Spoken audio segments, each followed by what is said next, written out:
एक बार फिर से बोलेंगे, लक्ष्मी नारायण भगवान की जय। जैसा कि आप सब लोग जानते हैं कि हर इतवार को रजनी जी हमें गीता की कथा सुनाती है और उसके द्वारा ज्ञान देती है। देखिए, एक बात बड़ी इम्पॉर्टेंट है कि इस संसार का एक पाप का एक बड़ा सागर है। उस पाप के सागर को पार करने के लिए ज्ञान की नौका की जरूरत होती है। तो सिर्फ ज्ञान की नौका से कोई फर्क नहीं पड़ता, उसके लिए हमें कुशल माझी की जरूरत होती है, क्योंकि वो माझी ज्ञान की नौका में बैठकर और संसार के पाप के सागर से हमें पार कराती है। तो हम लोग बहुत भाग्यशाली हैं कि हमारे बीच में आज ऐसी ही एक माझी हैं, रजनी शर्मा जी। रजनी शर्मा जी आज अपने ज्ञान से हम सबको प्रेरित करेंगी कि किस तरह से धर्म के रास्ते पे चला जा सकता है। रजनी जी please.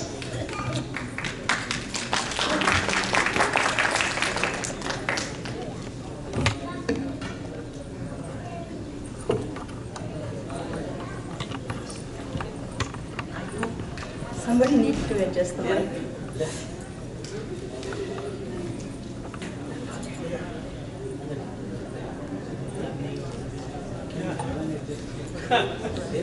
It's okay.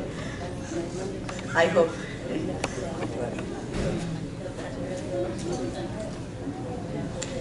Om Ganeshaya Namaha.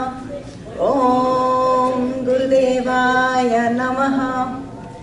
Om Shivaya Namaha. Mangalam Bhagavan Vishnu. Mangalam Garudhvajam. Mangalam Pundarikaksham. Mangalayatano Hari. Narayanam Namaskute Naram Chaiva Narottamam. Devim Saraswatim Vyasam Tato Jayam Udiriyet. Vasudev Sutam Devam Kansa Chanurmardanam. Devaki Paramanandam Krishnam Vande Jagadgurum. Krishnam Vande Jagadgurum. Krishnam Vande Jagadgurum.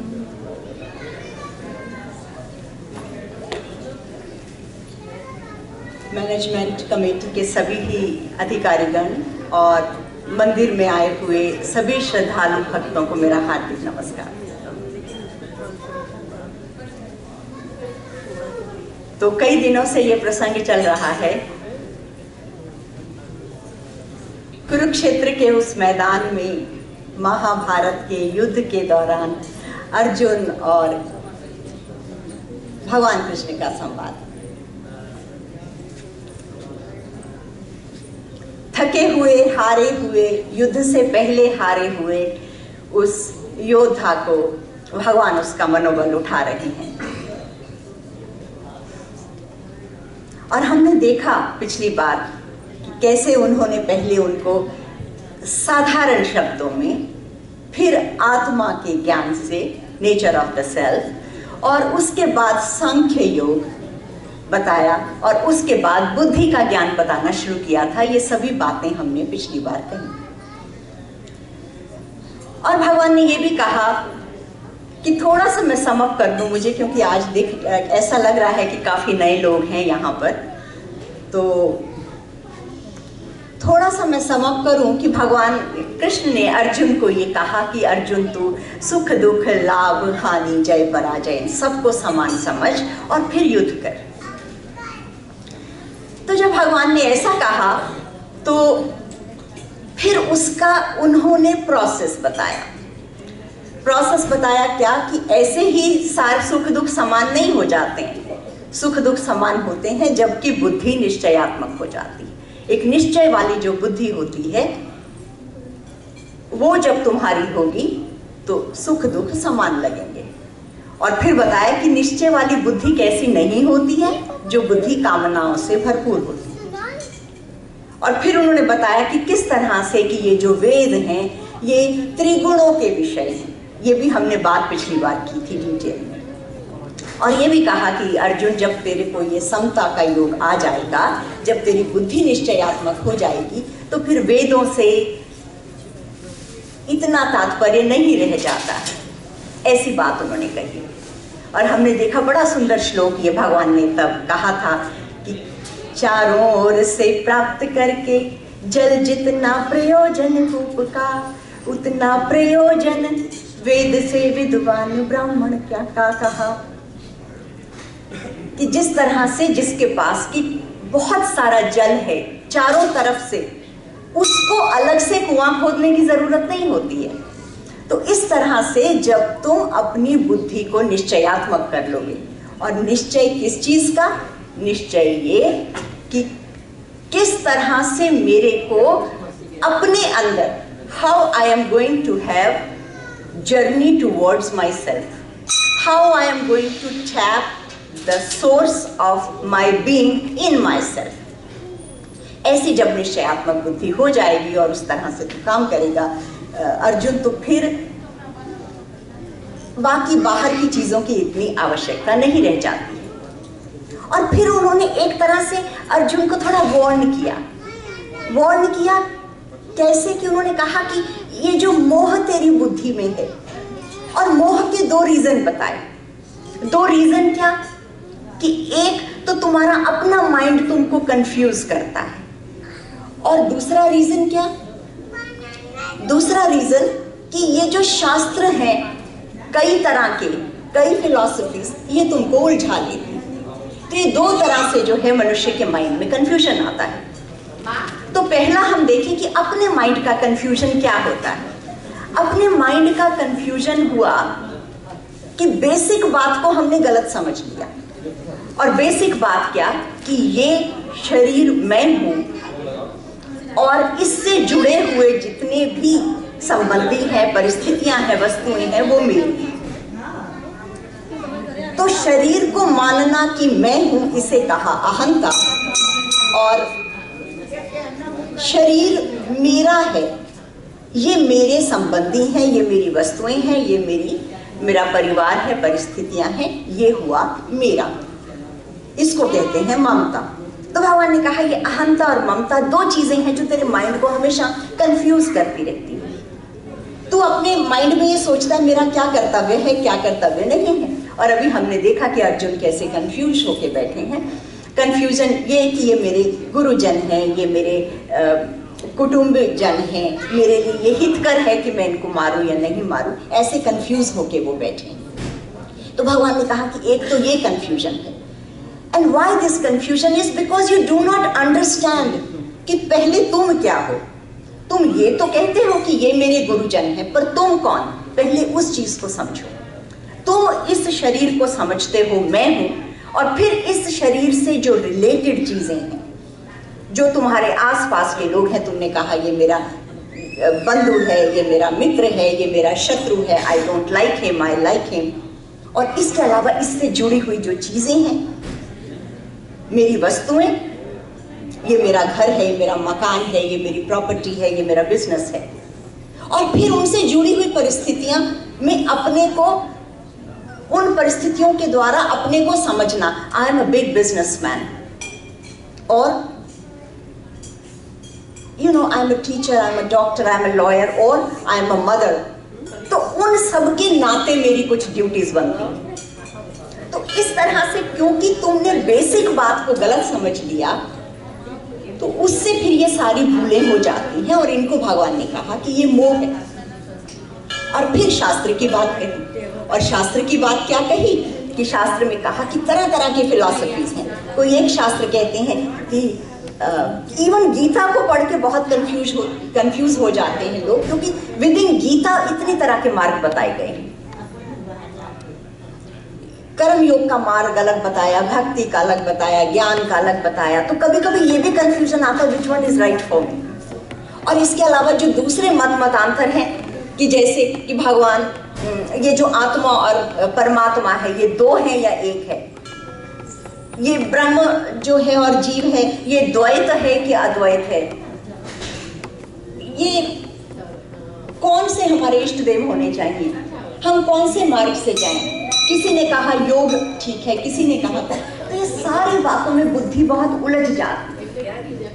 तो भगवान ने कहा कि ये जब दोनों चीजें तेरी ठीक हो जाएंगी, इन दोनों से जब तू पार हो जाएगा, फिर से समझो दो चीजें क्या, एक बुद्धि के कंफ्यूजन और एक शास्त्र के कंफ्यूजन। इन दोनों से जब तेरी बुद्धि पार हो जाएगी तो तब तू अर्जुन जो है वो समाधि में स्थित हो जाएगा। तब अगर तू ध्यान करता है अपने स्वरूप का, तो उस वक्त जो तेरा ध्यान है वो एकदम स्थिर होके समाधि में तू तेरी स्थिति हो जाएगी।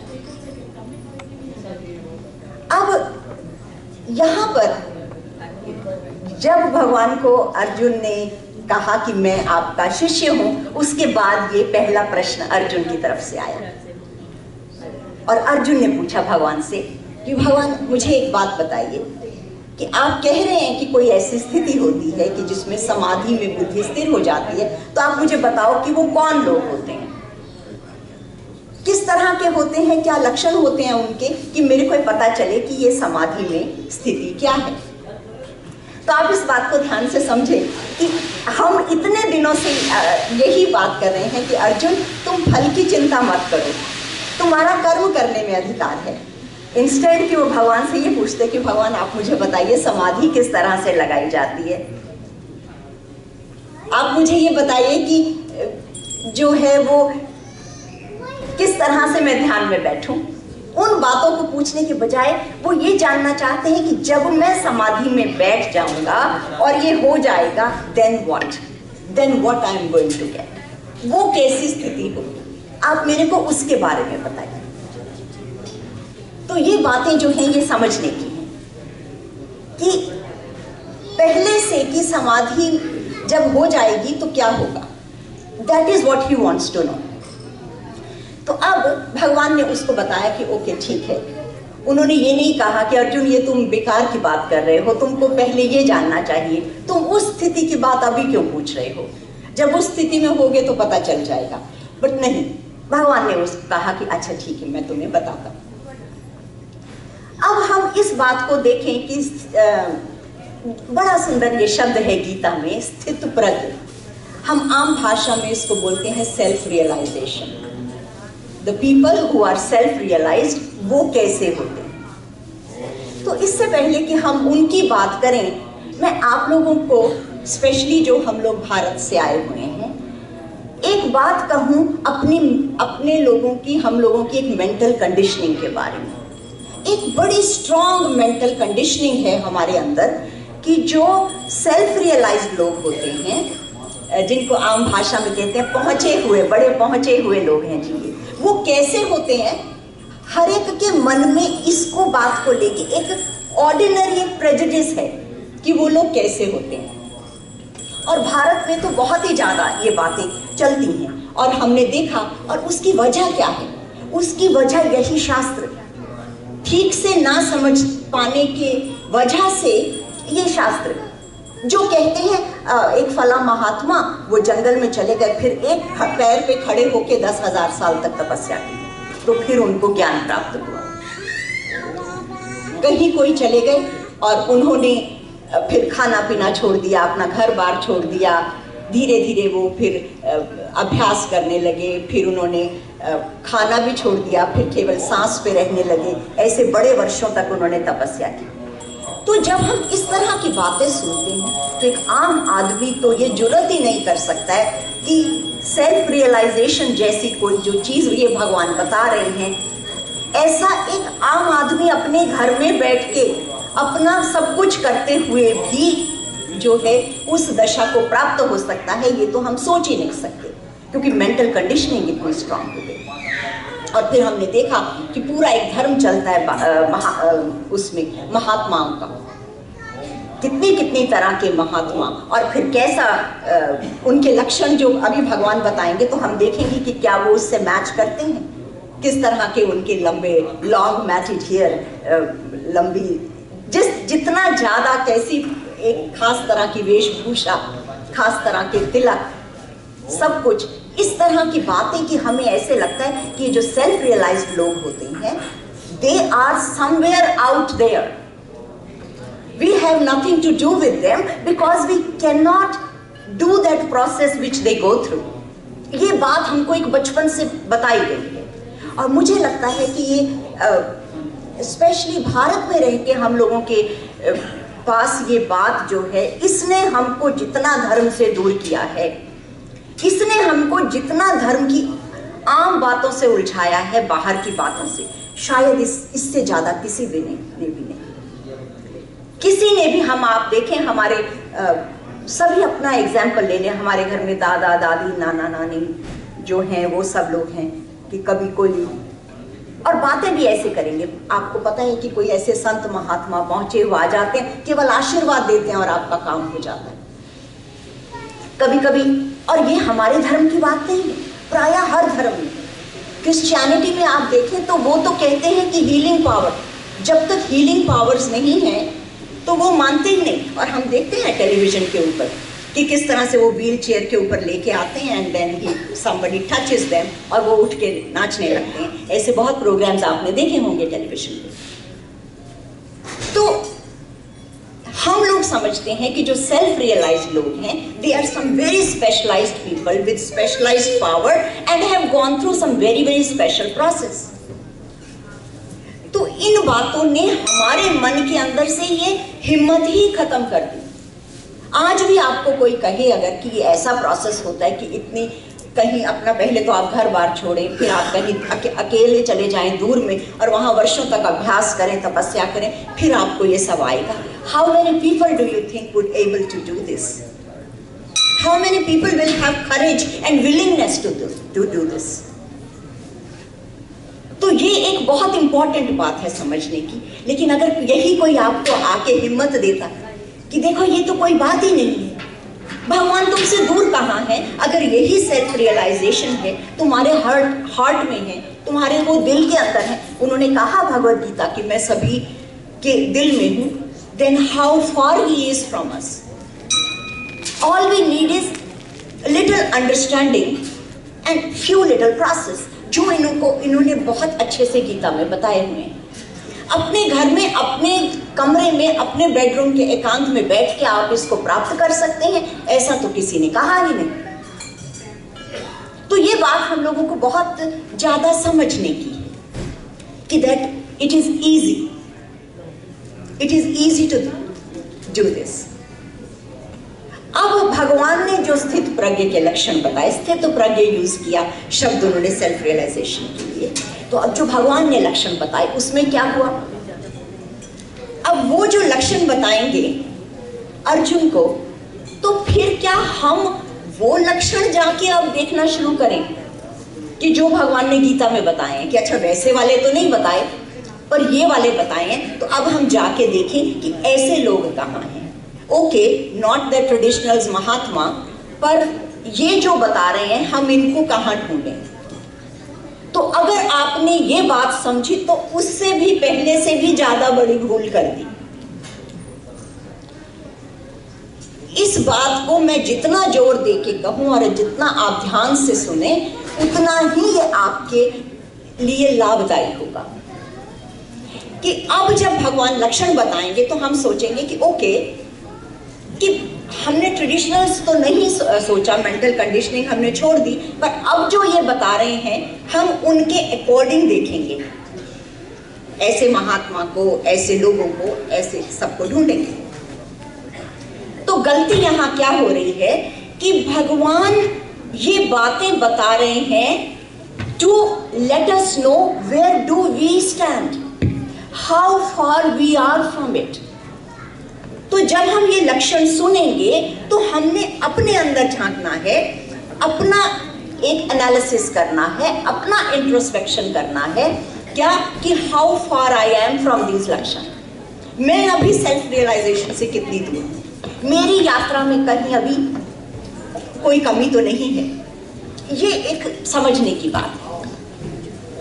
लेकिन कई लोग, स्पेशली हमारे बुजुर्ग लोग, यू नो, बिना जाने बिना सोचे कहते हैं कई बार आम लोग, क्या आपने सुनी होंगी बातें, ओ आपा दुनिया देखी, सानू पता है, असी ये गल्लां बहुत सुनिया, इस तरह से बातें करती। तो उससे क्या होता है? उससे ये होता है कि बिना जाने जानने का भ्रम हमको भटका देता है, अटका देता है, और सारा ज्ञान बुद्धि में रह जाता है और हमारे जीवन में कहीं कोई जो है उससे परिवर्तन नहीं आता। और एक ये जो सेल्फ रियलाइजेशन जिसकी बात हो रही है, जिसके रिजल्ट हैं मन की शांति, प्रसन्नता, हृदय की उदारता, जीवन में एक प्रेम का उल्लास का, खुशी का छा जाना, वो तो कहीं दिखाई नहीं देता है। तो इसलिए अब हम उन लक्षणों की तरफ जाएं और जो भगवान बता रहे हैं, और साथ साथ अपने दिल में ये सोचें कि वेयर डू आई स्टैंड। तो भगवान ने कहा कि देखो अर्जुन, जो सेल्फ रियलाइज्ड लोग हैं वो, उनके मन के अंदर अब कामनाएं नहीं, उनके मन के अंदर अब डिजायर्स नहीं है, और खुद वो आत्मा से आत्मा में ही संतुष्ट रहते हैं।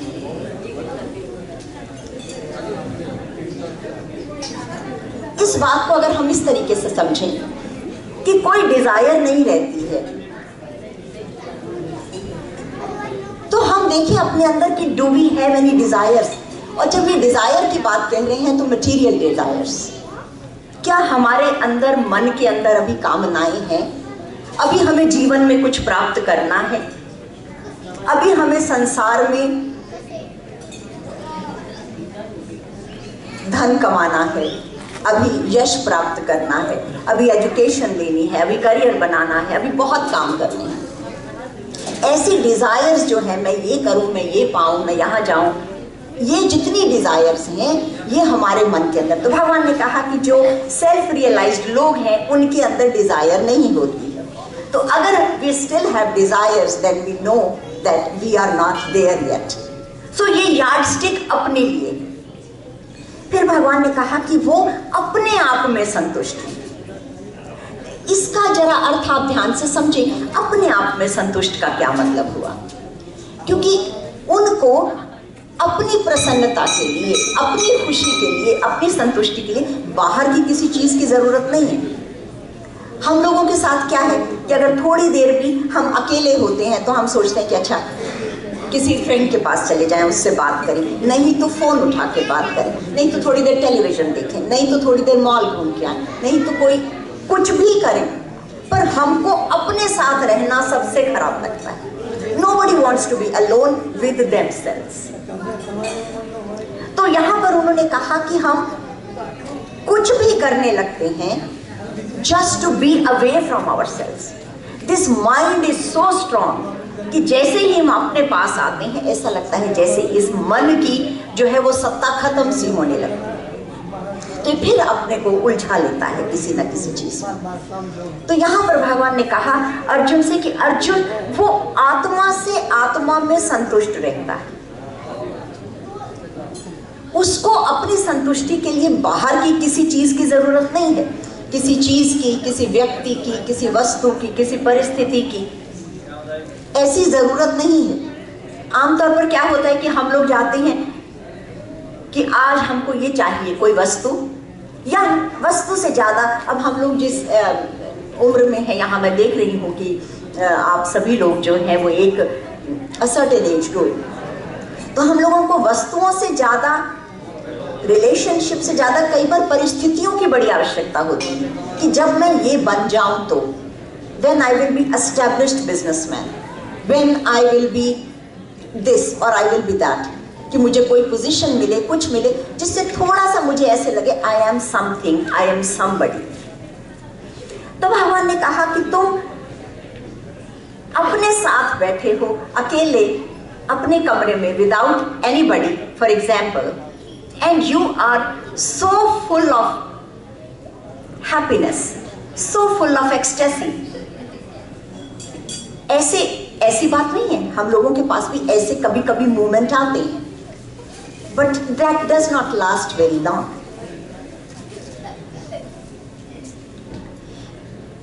तो भगवान ने कहा कि ये होगा कैसे? अपने आप में वो संतुष्ट रहते हैं और जो है उनके मन की कामनाएं खत्म हो गई। तो अब फिर उसका आगे नेक्स्ट उन्होंने बताया कि कोई भी शुभ स्थिति हो अशुभ स्थिति हो, ना तो वो उसको पाकर उसके मन के अंदर कोई स्ट्रेस एंजाइटी होती है और ना उस खुशी को पाके वो ओवरवेल्म्ड होता है।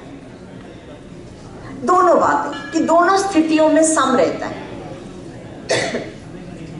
आप देखिए कि एक कोई व्यक्ति है, बड़ा अच्छा बिजनेस करते हैं और उनका बिजनेस बहुत चल रहा है और उनको काफी लाभ होता जा रहा है, प्रॉफिट। एक उन्होंने वेंचर किया तो उनको बहुत बढ़िया लगा, लेकिन हुआ क्या बिजनेस की सफलता से उनको खुशी नहीं होनी चाहिए? बिल्कुल होनी चाहिए, बट भगवान ने कहा कि वो उसमें सम रहते हैं। लेकिन आमतौर पर आप लोगों ने देखा होगा कि क्या होता है कि जैसे ही एक सफलता मिलती है, थोड़ा सा हमको प्रॉफिट होता है, हर लाभ के साथ लोभ बढ़ता है। होना ये चाहिए कि हमें ये लगता कि okay, now I have done this, now I have enough, now I should use my time and energy prudently somewhere else. पर हम क्या करते हैं कि नहीं, एक लाभ आया, एक वेंचर आया तो हमने सोचा कि oh we are very successful now, let's try some more, और हम उससे निपटने के बजाय अपने को और उलझा लेते हैं। अब आगे देखिए कि यही अगर कोई अशुभ स्थिति आई, आपने बिजनेस में पैसा लगाया, पैसा डूब गया, मैं तो मारा गया, ये क्या हुआ? जैसे ही अनसक्सेसफुल हुए, आपको ऐसे नहीं लगा कि कोई एक सिचुएशन चेंज हुई, आपको लगा as if something has happened to you. तो ये जो बात है इसको समझना है कि भगवान ने कहा कि जो सेल्फ रियलाइज्ड है उसके सामने अगर कोई बहुत शुभ परिस्थितियां आए या कोई अशुभ परिस्थिति आए, उसके मन के अंदर जो है इन बातों को लेके outside, something outside of you does not affect you. तो अगेन हम ये अपने बारे में सोचें कि वेयर डू वी स्टैंड, कि हम ये देखें कि हम कहाँ पे हैं इन बातों को लेके, कि परिस्थितियां आती हैं तो वो हमको कैसे प्रभावित करती हैं। कभी कभी हमें बिना परिस्थितियों के ऐसे लगता है, you know, now I know it, now everything is good, लेकिन जब कोई प्रॉब्लम आती है तो फिर हम रिस्पॉन्ड करते हैं उससे द सेम ओल्ड वे, और फिर सोचते हैं कि हमने क्या सीखा अभी तक। वो सब सीखा हुआ ऐसे लगता है जैसे बेकार हो गया। तो इसलिए इन बातों को सुन के, समझ के, इनके प्रोसेस को कैसे अपने जीवन में धारण करना है, दैट्स वेरी इंपॉर्टेंट। तो अब जो आगे एक बात समझने की है कि भगवान ने कहा कि वो अशुभ शुभ परिस्थितियों को पाकर परेशान नहीं होता है और उसके अंदर से राग, भय और क्रोध, तीन चीजें बताई। राग, भय, क्रोध तीनों खत्म हो चुके हैं। ये बात भी बहुत कंफ्यूजन करने वाली है, क्योंकि कभी कभी हमको ऐसे लगता है कि कई जो लोग हैं जिनको कि हम समझते हैं वो सेल्फ रियलाइज्ड है, समटाइम्स इन सम सिचुएशंस हम बाहर से देखते हैं तो हम बहुत जज सा कर लेते हैं। एक महात्मा कहीं से कहीं पर आए, बड़े वृद्ध महात्मा थे, बड़े पहुंचे हुए थे, और इन सो वर्ड्स, और वो जिस वक्त बाहर उतर के जाने लगे तो अपने एक दो साथ में जो लोग थे उनको कहते हैं, भाई ध्यान से जरा मुझे पकड़ना, मुझे डर लगता है मैं सीढ़ियों से गिर ना जाऊं। It's okay to be cautious, लेकिन अगर हमने ये इस बात से जज कर लिया, ओ यू नो, लोग तो कहते हैं कि महात्मा इनके अंदर तो भय नहीं होता और देखो सीढ़ी से गिरने से डर रहे हैं कि कहीं मेरा पांव इधर उधर ना आ जाए। इसी से बिल्कुल ऑपोजिट सिचुएशन ले लें कि अर्जुन इस वक्त युद्ध में बैठे हैं वहां खड़े और कहते हैं कि चाहे वो मुझे मार लें, मैं मरने से नहीं डरता हूं, चाहे वो मुझे मार लें, पर मैं उनके ऊपर जो है वो शस्त्र नहीं उठाऊंगा। तो आपको ऐसा लगेगा कि अर्जुन, अगर हम बाहर से देखें, जैसे भगवान ने कहा कि उनका तो डर खत्म हो गया, अब देखें अर्जुन कैसे निडर हैं, और वो उधर वो महात्मा जो है वो जरा सा सीढ़ी से करने में घबरा रहे हैं। तो आपको बड़ी कॉन्ट्राडिक्टरी लगेगी ये बात। ये कौन से डर की बात कर रहे हैं? जिस वक्त हमारे मन के अंदर अपनी इस शरीर को लेके, अपने मन को लेके, अपनी परिस्थितियों को लेके कोई चिंता, भावी आशंका नहीं है, उसको कहा कि भय नहीं है, कि हम ऐसा सोचें कि मेरा कोई लॉस ना हो जाए, मेरी जो चीजें बनी हुई हैं कहीं ये ना चली जाए, मेरा कोई प्रियजन जिसको मैं बहुत प्यार करता हूँ, मेरे कुटुंबजन, मेरे परिवार के लोग, माय वाइफ, माय हस्बैंड, मेरे बच्चे, उनको कुछ ना हो, ऐसी एक चिंता, एक डर मन के अंदर रहता है।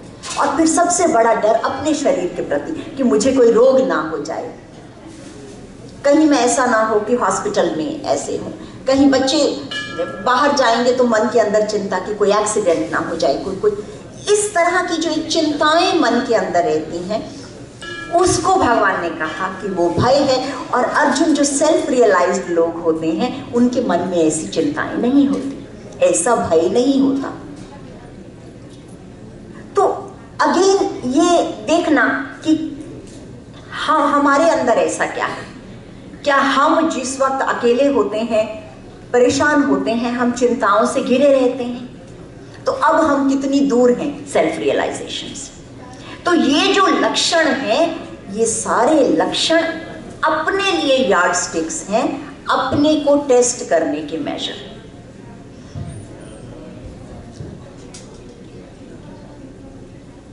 भगवान ने कहा कि उस व्यक्ति की जो इंद्रियां हैं वो राग और द्वेष से विहीन होती हैं। इसका मतलब ये हुआ कि उसकी लाइकिंग और डिसलाइकिंग इतनी नहीं होती है।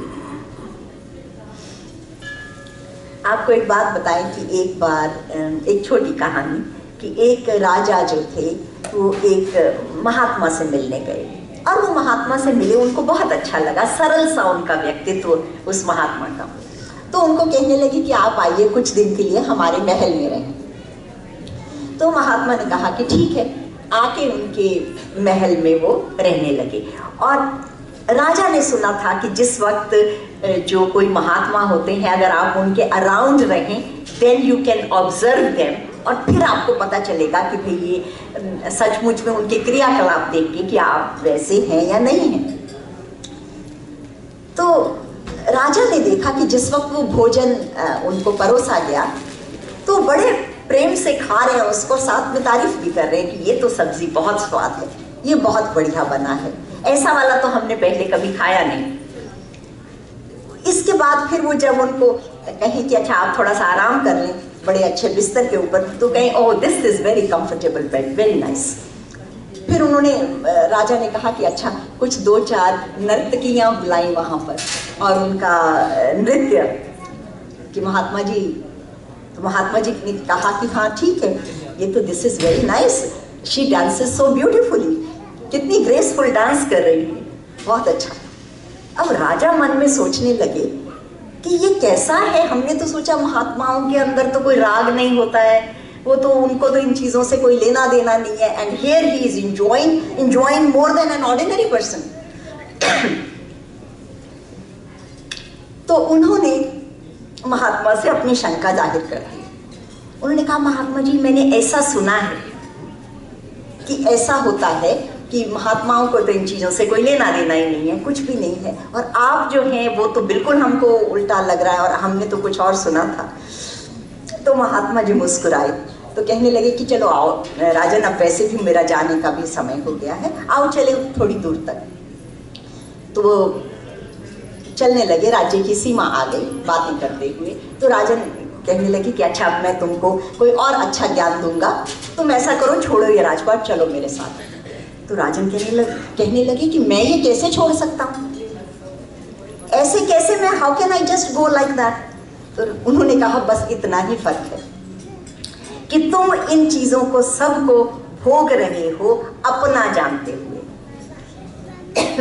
भोग हम भी रहे हैं, लेकिन हमारे मन में उन चीजों को लेके कोई अटैचमेंट नहीं है। We can leave it like जैसे कोई अपने हाथ से कोई चीज छोड़ दे। हम ये करते हुए भी हमारे मन के ऊपर इनका कोई प्रभाव नहीं पड़ता है।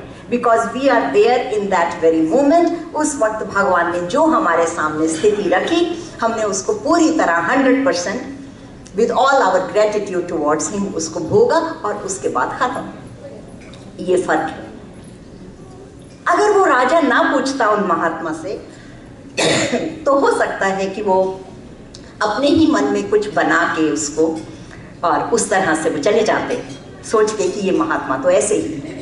तो इस तरह से इन बातों को सोचकर समझकर बिना जज हुए, बिना जजमेंटल हुए अपने अंदर देखना है। और जिस वक्त हम अपने अंदर भी देखें, कभी कभी ऐसा होता है कि हम दूसरों के लिए तो बड़े क्रिटिकल होते हैं और अपने लिए वी आर वेरी अपनी बड़ी से बड़ी गलती को भी हम इतना नहीं समझते हैं, दूसरों की छोटी सी गलती को भी हम बड़ा पिन पॉइंट करते हैं। तो इसमें चाहिए क्या हमको कि इन चीज़ों को, ये जो भगवान ने लक्षण बताए हैं सेल्फ रियलाइजेशन के, अपने ऊपर इनका प्रयोग करके देखें कि हम जो है हमारी स्थिति अभी कहाँ पर है और अभी हमें कहाँ पहुँचना है। तो अब भगवान ने कहा कि ये जब तुम्हारी, अब इसके तरीके बताने शुरू किए कि देखो ऐसा तो स्थित प्रज्ञ होता है कि क्या कि उसके राग खत्म हुआ, भय खत्म हुआ, उसके अंदर से क्रोध खत्म हुआ, कामनाएं उसके अंदर नहीं है, अपने आप में वो संतुष्ट है, प्रसन्न है। ये लक्षण बताए ना, हाउ टू रीच देयर।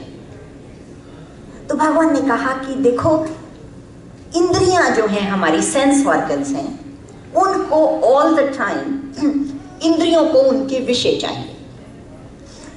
आंखों को हर वक्त चाहिए कुछ ना कुछ अच्छा देखें, घूमें फिरें, दूसरी जगहों पे जाएं, दृश्य देखें अच्छे अच्छे, ऐसा आंख का मन करता है। इसी तरीके से कहा कि कान जो है वो अच्छे से अच्छा सुनना चाहते हैं। ऐसे जो दूसरे हमारे सेंस ऑर्गन्स हैं वो भी अपने अपने भोग भोगना चाहते हैं। तो भगवान ने कहा कि देखो जब हम इन विषयों से अपने को दूर रखते हैं तो फिर जो है वो इंद्रियां जो है धीरे धीरे कंट्रोल में आती हैं। लेकिन साथ ही बिकॉज भगवान कृष्ण को मालूम है कि हम लोग उनकी बातों को गलत समझेंगे, तो वो साथ ही नेक्स्ट सेंटेंस में वार्निंग भी दे दी। वार्निंग क्या दी कि देखो अर्जुन, हमने ये तो कहा कि जो विषय हैं उनसे जब तुम इंद्रियों को दूर करते हो तो अपने आप इंद्रियां संयमित हो जाती हैं। लेकिन कुछ लोग क्या होता है, ऊपर से तो ड्रॉप कर देते हैं उन चीजों को, पर अंदर ही अंदर उनके मन में रस रहता है इस चीज को लेकर। वो ऊपर से तो ऐसे कहते हैं हमें कुछ नहीं चाहिए, पर अंदर ही अंदर उनके मन के अंदर जो है उन चीजों के प्रति कामना, लालसा, ये सब ऐसी की ऐसी बनी हुई है। पर ऊपर से they are hypocrite, they show. और ऐसी बात नहीं है, कभी कभी हम लोगों ने अपनी सिचुएशंस भी देखी हैं कि हम विषयों को दूर करते हैं, अपने को संयमित करते हैं, बट फॉर टाइम बिंग। आपने देखा कभी एग्जाम्स होते हैं स्टूडेंट्स के, तो जब एग्जाम के दिन होते हैं तो 5-7 दिन, हफ्ता, oh I am not going to watch any television, I am not going to go there, I am not going to do this. पूरे बिल्कुल एग्जाम तक अब मैंने कुछ नहीं करना, बिल्कुल पूरी पढ़ाई करनी है सब। और जिस दिन एग्जाम खत्म हुआ, ऑफ ना हो। तो ऐसा थोड़ा थोड़ा संयम हम सब करते हैं। लेकिन ये उन बच्चों को पता होगा जो जिनके एग्जाम्स आने वाले, और किस तरह से वो अंदर से बेचारे कंट्रोल करके बैठते हैं। इसी तरह से आपने देखा होगा कि कुछ लोग जो हैं वो बीमार हो गए, तो अब कोई एक तरह का खाना अच्छा ही नहीं लगता, उनके सामने वो पकवान आप लेके आए, नहीं बस अब नहीं चाहिए। बीमारी की वजह से वो नहीं लग रहा है कि अभी हटा लो, ऐसा नहीं उनका रस खत्म हो गया, इट्स अ टेम्पररी सिचुएशन। लेकिन हमेशा के लिए रस खत्म हो जाए ये कैसे होगा? ह्यूमन बीइंग है, क्या रसहीन जीवन जीने लायक? नहीं। तो वो रस कहां से मिलेगा? और भगवान ने यहां पहले ही श्लोक में ये जो कहा था कि वो आत्मा से आत्मा में संतुष्ट रहता है। इतना रस भगवान के लिए कहा गया संस्कृत में रसो वैसा, कि जो भगवान है वो रस रूप है। और अपनी आत्मा उसका प्रकार बताया क्या? सच्चिदानंद, कि बिना ही कारण वो इतना अंदर के मन से कंटेंटमेंट, इतनी खुशी, इतनी प्रसन्नता। once you enter in the field of consciousness, you know how it is once you know it। और एक बार आपको उसका रस आ गया तो सारे के सारे बाकी दुनिया के रस फीके लगते हैं। और सच कहे तो उनको छोड़ने की जरूरत नहीं पड़ती है, कोई छुड़वाता नहीं है, वो स्वयं छूट जाते हैं। आपके हाथों में कंकर पत्थर पकड़े हुए हैं रंगीन, और कोई आपको कहे कि वहां पर एक ढेर रखा हुआ है हीरों का, किसी को कहना पड़ेगा आपको कि ये छोड़ो कंकर पत्थरों को। बिफोर यू नो इट वो ड्रॉप हो जाएंगे और आप हीरों की तरफ लपकेंगे। सिर्फ आपको उसकी महत्ता पता चल जाए, एक बार ये पता चल जाए कि ये जो रस है जिसके बारे में ये शास्त्र गाते हैं, जिसके बारे में ये बातें करते हैं, that is what I am going to do. उस रस के बारे में जो है वो मुझे जानना है, प्राप्त करना है, उस स्थिति में रहना है। और जब हम कहते हैं प्राप्त करना, तो मैं समझती हूँ ये सिर्फ भाषा की बात है। फिर गलती हो जाती है कि ऐसा लगता है कि it is not now and some time in the future we will get it. It is here, it is now, we need to uncover it, we need to discover it with in ourselves.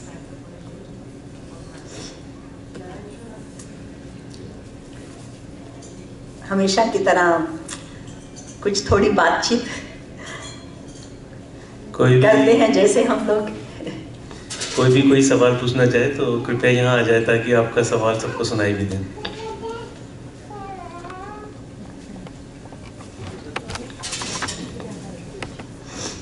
कोई भी सवाल?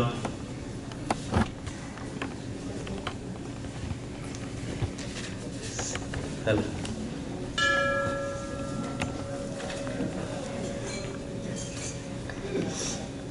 नमस्कार। पहले आप बात कर रही थी, अब बैलेंस की बात कर रही थी कि जब कुछ करो तो दूसरी चीज़ें बाहर करो और जो करना है वो कर लो, और जब मिल जाए तो फिर दूसरे टास्क पर जाओ, राइट? तो वो बैलेंस कैसे मिलता है, और कोई एग्जाम्पल है, मॉडर्न एग्जाम्पल है आपके पास, वो मैं जानना चाहता हूँ। Thank you. देखिए, इन्होंने पूछा है, ये जानना चाहते हैं कि बैलेंस तो माइंड का रखना चाहिए, लेकिन वो बैलेंस आएगा कैसे?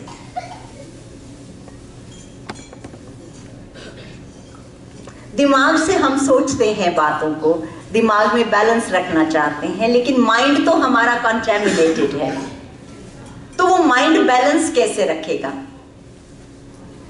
तो पूरा अध्यात्म है ही इसलिए कि how to attain the balance mind. जब हम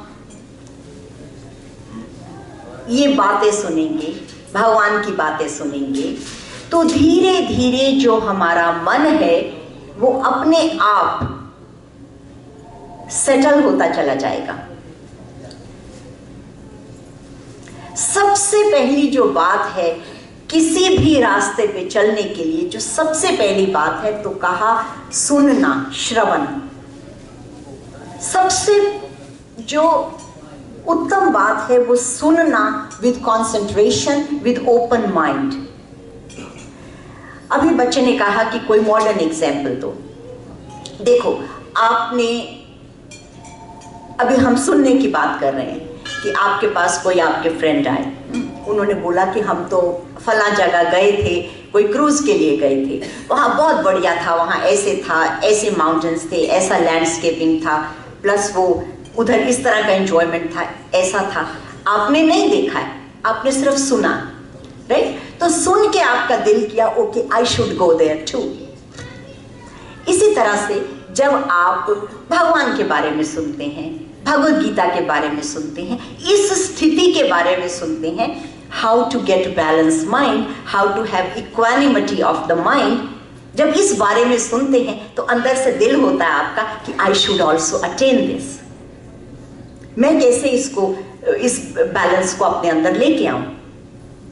तो ये मन के अंदर आना बात का कि that I should have a balanced mind, it means you already have that inclination to do it. All you need to know is a process. तो जब आप ये गीता ध्यान से सुनते जाएंगे तो हमें पता चलेगा कि जितना ज्यादा माइंड को हम कंट्रोल नहीं करेंगे, कॉन्सेंट्रेट नहीं करेंगे, हम अपनी सेंसेस को अपने माइंड से कहेंगे okay you are not going to do this, you would do that. अपने दिमाग को हमने जो है अपनी इंटेलेक्ट को, अपनी बुद्धि को, उससे हमने अपने ऊपर कंट्रोल करना है। We don't know yet. हम लोगों को ऐसा लगता है as if I am my mind. अगर आपने अपना ये हाथ यहां रखा तो ये हाथ अपने आप नहीं उठता है, राइट? आप इसको कहोगे तो ये उठेगा, नहीं कहोगे तो नहीं उठेगा। लेकिन माइंड के बारे में ऐसा नहीं है। माइंड को आप कहो okay you stop thinking, it would not. You have balance in your behaviour as if you are asking, वो नहीं करेगा। तो हमको माइंड को ट्रेनिंग देनी पड़ेगी तो कि वो बैलेंस हो। और वो ट्रेनिंग कैसे देंगे, उसी की बात हम भगवद गीता में ये कर रहे हैं। धीरे धीरे आप आते रहिए, यहाँ सुनते रहिए, things will fall into place. और हम अपने सेंसेस को ऐसा नहीं कि अपनी जो मर्जी अपने माइंड को करने दें, अपनी इंद्रियों को जो मर्जी करने दें, अपने सेंसेस को। हमारी आंखें कुछ भी देखती रहें, हम गए इंटरनेट के ऊपर, वी स्टार्ट सीइंग समथिंग और हमें पता ही नहीं चला where our 2 hours went. You know, जो सामने आता जा रहा है करते जा रहे हैं। नो, हमने अपने माइंड से अपने ऊपर कंट्रोल करना है, अपने को डिसिप्लिन करना है। जब हम ऐसा डिसिप्लिन करेंगे तो धीरे धीरे जो है वो माइंड को पता भी चलेगा कि there is somebody, some authority on top of me. वो अपनी मनमर्जी नहीं कर सकता है, फिर आपसे वो डरेगा। और जब आपसे डरेगा तो अपने आप बैलेंस होके सोचेगा। ठीक है? रजनी जी, मेरा आपसे एक प्रश्न है। एक फ्रेज है, everything is fair in love and war, so जो कि बहुत एप्लीकेबल है जबकि कोई कर्म युद्ध हो। तो मेरे मन में हमेशा ये जिज्ञासा रहती है ये जानने की कि किसी से मैं पूछूं कि महाभारत का युद्ध कर्म युद्ध था या धर्म युद्ध था? दोनों एट द सेम टाइम। तो एवरीथिंग इज फेयर वहां पे भी ठीक है?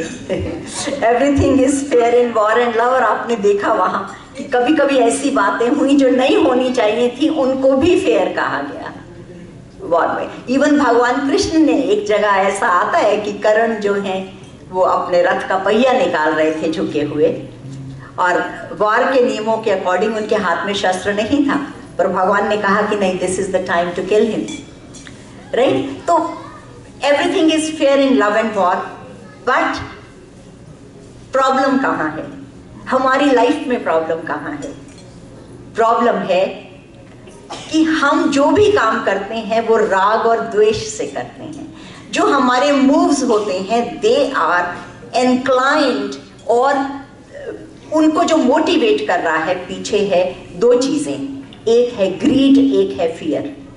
If we are motivated by these two forces, then we cannot say this, everything is fair in love and war. But if we do not have greed, we do not have fear, then it is fair in love and war. मुझे यहाँ पर अब किसी एक सज्जन ने एक question किया। वो कहते हैं कि जैसे ये महाभारत का युद्ध हो रहा है, राज्य को लेके हो रहा है, और वो यहाँ रहते हैं और उनके भाई रहते हैं इंडिया में कहीं। तो उन्होंने कहा कि अगर उन्होंने फादर को अपने उसमें कन्विंस करके और प्रॉपर्टी अपने नाम पे लिखवा ली, तो ये भाई अगर जाता है और उसको दूसरे को मार देता है, then it is fair. The same thing happened here. Is it a game of convenience? If it is a game of convenience. तो भगवान ने अर्जुन को यहाँ कहा कि अर्जुन राग और द्वेष के बिना इनको मार।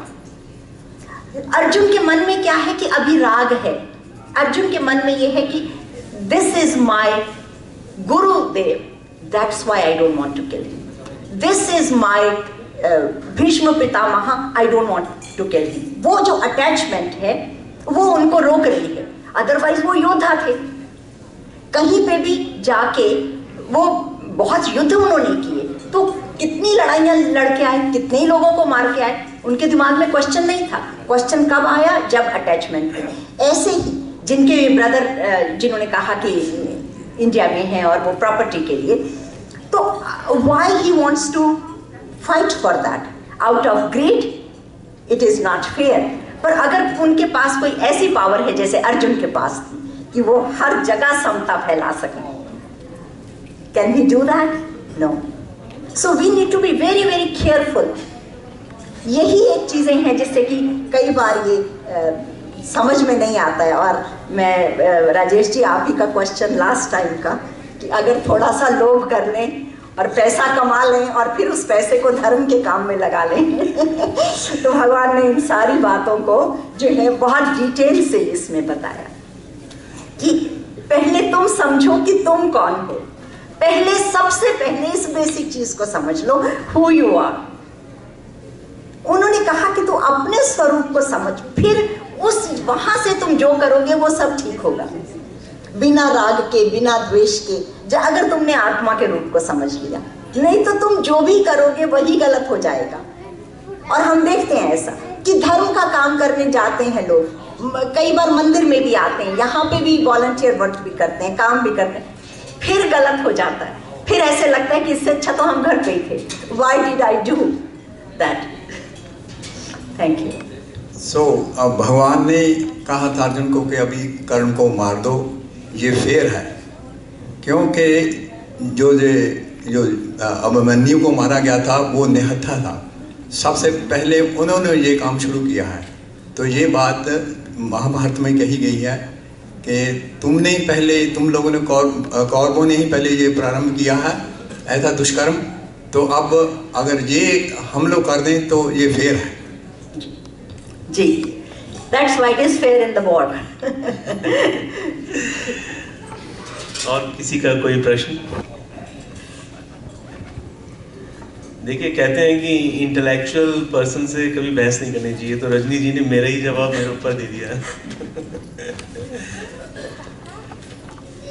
अब देखिए, अर्जुन की आपको बात कहें कि अर्जुन ने, भगवान ने कहा था अर्जुन को कि वो कह रहे हैं, पहले अध्याय में उन्होंने कहा कि अगर इन लोगों को मारकर मुझे यहाँ का राज्य तो क्या, स्वर्ग का राज्य भी मिले, त्रिलोकी का राज्य भी मिले, तो भी मुझे नहीं चाहिए, ऐसा कहा अर्जुन ने। तो साथ ही ये प्रश्न आता है, ओके, अगर आपको मारकर नहीं चाहिए इनका राज्य, लेकिन अगर बिना मारे मिल जाए तो क्या, तो भी नहीं चाहिए? नहीं, फिर तो चाहिए, व्हाई नॉट?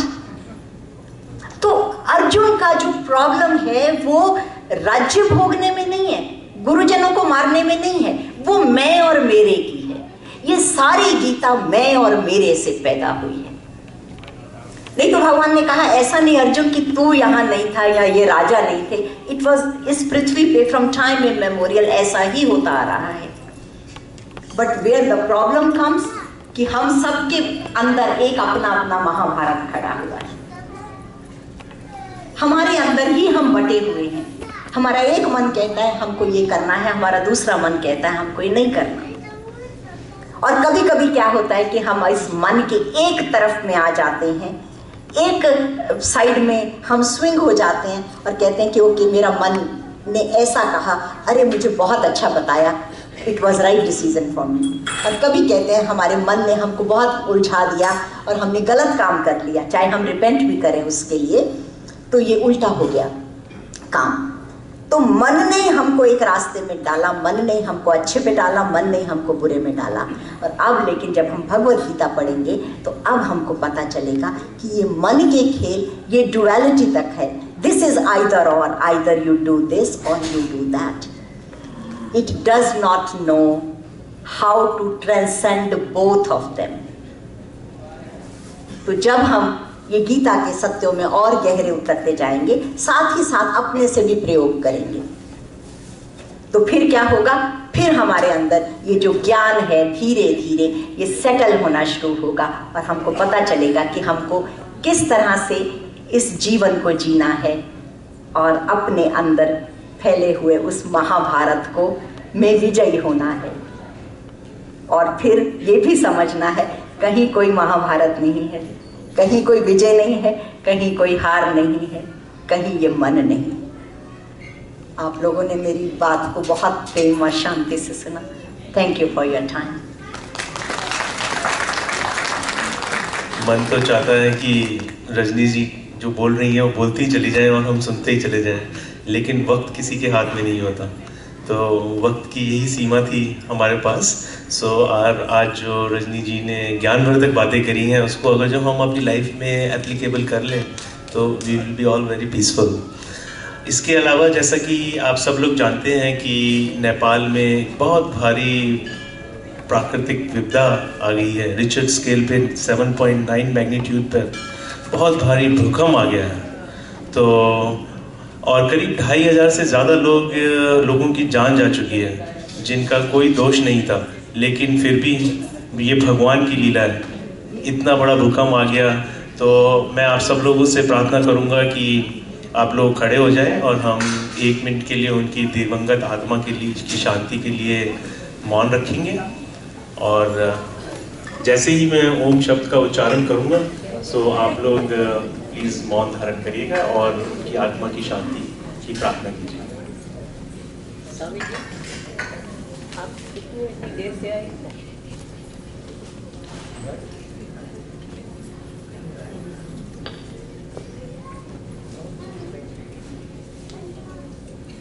ओम।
जैसा कि आप सब लोग जानते हैं कि नेपाल हमेशा भारत का एक अभिन्न अंग रहा है, और वैसे भी प्लीज़ आप सब लोग बैठ जाइए। वैसे भी एक गोरखा रेजिमेंट भी रहा है हमेशा, जो कि हमेशा अपनी वीरता के लिए जाना जाता है, और जो कि इंडियन आर्मी का भी एक अभिन्न अंग है, गोरखा रेजिमेंट। सो और इसी मुसीबत के क्षण में नेपाल हेरिटेज चैरिटी फाउंडेशन नीचे डाइनिंग हॉल में कुछ डोनेशन इकट्ठा कर रही है। तो मेरा आप लोगों से अनुरोध है कि आप उस डोनेशन में बढ़ चढ़कर उस दान प्रक्रिया में भाग लीजिए, ताकि हम अपनी तरफ से, इतने 7 समंदर दूर बैठे, हम अपनी तरफ से कुछ थोड़ा बहुत मदद कर सकें।